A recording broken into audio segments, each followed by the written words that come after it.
In this construction, we will look at constructing a pentagon given its radius within a circle. Now, this construction works for any given polygon. So we will start with a pentagon. So to begin with, we will construct the circle, draw the circle, and I will use 45 units for my circle. Once we have the circle, we use the line tool and we draw in the diameter.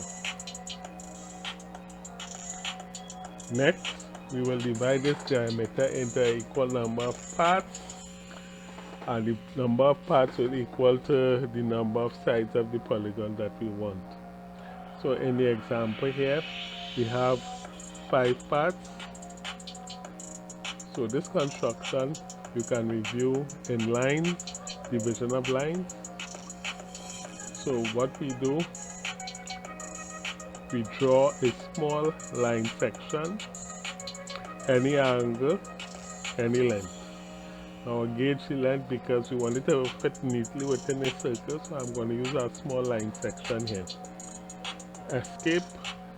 So what I will do now is actually copy this using the copy tool. So copy, I press enter and select the base point. The base point would be the start of this line, and what I do is I copy it a number of times.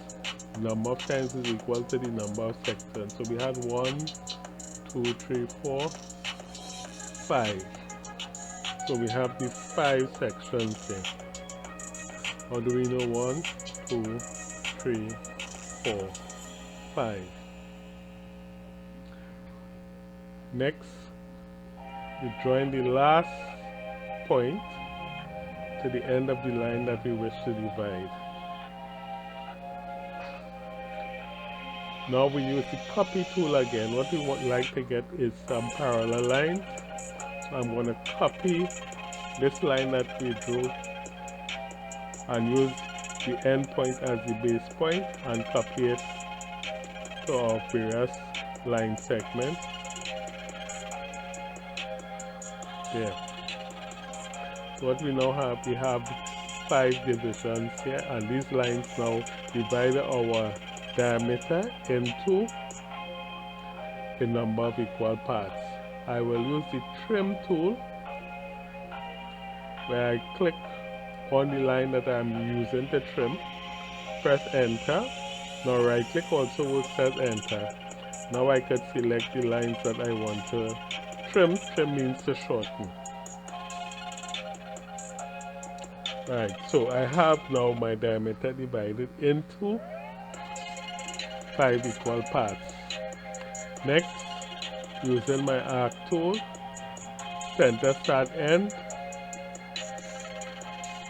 I will use the center as one end of the diameter and the start point as the other end of my diameter. And what I will be doing is swinging an arc. So the arc normally swings anti-clockwise, but I want this arc to be below, so I will press and hold my control key, and this allows me to swing the arc in the opposite direction. So I swing that arc. I want intersecting arcs at the bottom. So I'm going to work from the other side, do the same thing, and then that gives me my intersecting arc.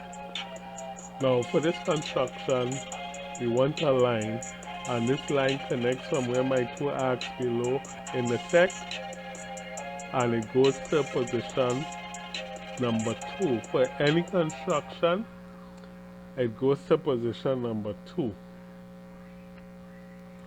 Right, so next, we extend 2 to touch the circumference of the circle.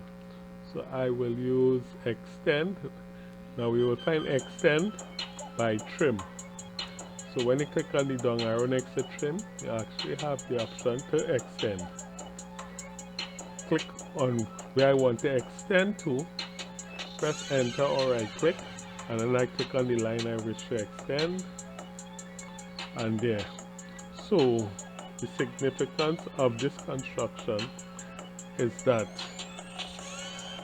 from the circumference where it hits the diameter there that we divided to our point to the top here, which passes through point 2, is one side of the polygon.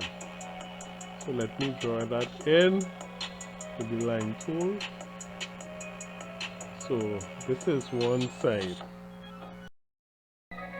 Now once you have one side of the required polygon, you can complete the polygon either by measuring the side and striking off arcs, but in this construction we will actually use the polygon tool, and you'll find the polygon tools under the draw title bar under quadrilaterals. So you click on the down arrow next to it, and there you have polygons. So it's asking for the number of sides. We have 5 sides.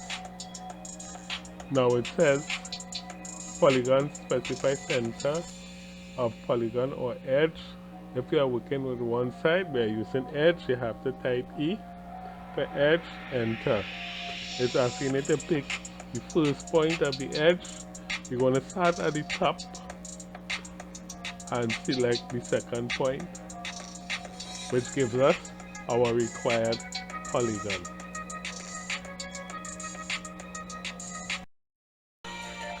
So as I said before, this construction works for any given regular polygon. So in this case, we have divided the diameter in the 7 equal parts. Therefore, it gave us a polygon with 7 sides, which is a heptagon.